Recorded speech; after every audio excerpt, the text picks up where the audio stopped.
12 to 3 with Casey on AlgoaFM. Time now for us to get into Algoa Cares. Our objective today is to learn more about an NPO, namely Garden Root Food Pantry. Holding to tell us more about it is Carl van Blerk, founder, managing director of GRFP. Carl, thank you so much for joining us on Algoa Cares. The privilege is all mine, thank you. It's wonderful to be here. Excellent. Carl, how did Garden Root Pantry come about? Yeah, that's the million-dollar question. Casey, I've been involved in a variety of different projects through affiliations with Lions Clubs in the Garden Route for many, many years, well over a decade. Mm-hmm. And I've always had this dream, and I think everything we've done, whether we're helping people when it comes to medical or education, even if you look at crime for that matter, there's always a basis, a foundation of need, and it's food, it's hunger. And specifically when it comes to hunger, is to look at food security and healthy, nutritious food that we can provide for kids.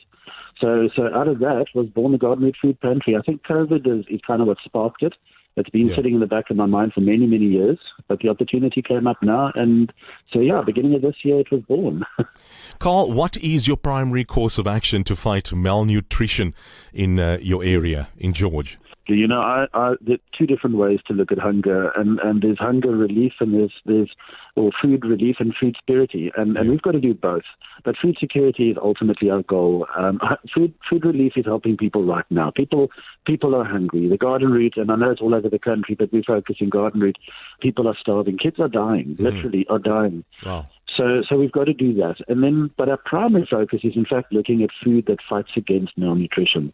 So we've got a variety of things that we put in place to look at not necessarily what people want, but what they need, and to provide the kind of nutritious food with the extra vitamins and minerals and nutrients that are needed, so kids can just grow and develop healthy bodies, healthy minds, and just reverse this horrible pandemic. When I say pandemic, I'm talking about malnutrition. Actually, we sit with the stats. The latest stats show about 27% of the country's children are malnourished, and that's a disaster in itself. Can you please tell us more about the projects you are currently working on? Absolutely. So we've got 4 key projects, if I can put it that way. The one relates to, or 2 elements relate to this nutrition food. So we've got a couple of products that we develop ourselves here based in George. Mm-hmm. The one is a biscuit, and I always hate to call it a biscuit because it sounds so normal. Yeah. But we paid 100,000 Rand to have the recipe for the development of this particular biscuit. So it's a very highly nutritious,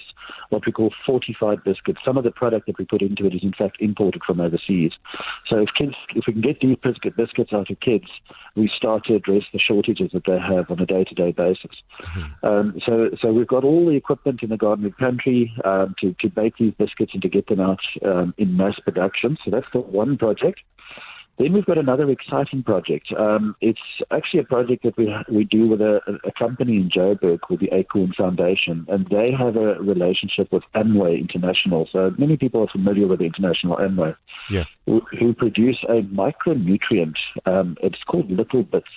So these Little Bits are a powder. It's a tasteless, very nutritious, with 15 different vitamins and minerals added, that can be added into food. And we've got enough of this to give 10,000 children across the Garden Route every single day to have a nutrient pack for a full year. It's a 17 million Rand donation of product that we received. So we're currently busy with ECD centres in a project called The Power of 5, addressing children under the age of 5, to get this nutrient on a day-to-day basis. So that's very, very exciting. And we're actually going to measure the success of this by looking at children's growth and development. A third one is very simply food rescue. We're reaching out to farmers and factory and food producers and restaurants and shops and anybody that has food that is still fit for human consumption, that they could donate towards the food pantry. We have over 100 soup kitchens registered with us. Wow. So we cycle through this product so that we can provide them, because our main mandate is to acquire food. Unfortunately, it's really difficult, and a lot of the soup kitchens that used to feed 4 or 5 times a week are doing it once or twice a week, if they can even accomplish that. So we want to support them and help them. So we're always looking for farmers or anybody that's got food stock that they could donate to the pantry and allow us to distribute on their behalf. Certainly, I'm confident our listeners and corporate will reach out to your Garden Root Food Pantry. How can corporates or listeners get in touch with you and assist in this plight? Absolutely. So I'll give two methods. The one is the easiest is actually to find us on Facebook. All our information and details and photographs and videos and everything are there, and we are simply called the Garden Root Food Pantry. So it's very easy to find on Facebook. We've got both a group and a page, but between the two they'll find us. Otherwise, I'm also very comfortable in giving my cell number. If anybody wants to contact me directly, they can do so.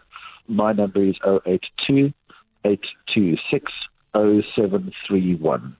Well, we're one step ahead. We have all your details already up and running on our website, AlgoaFM.co.za. Heading over to Algoa Cares for more. Or you can find them on Facebook or at eco.org.za for more. We're chatting to Carl Van Blerk, Managing Director of Garden Root Food Pantry. It's been an absolute pleasure having you on Algoa Cares this afternoon, Carl. Thank you. The pleasure's all mine. Thank you. Take care. Cheers. Bye-bye. On air. Online. And all over your world. This is Algoa FM.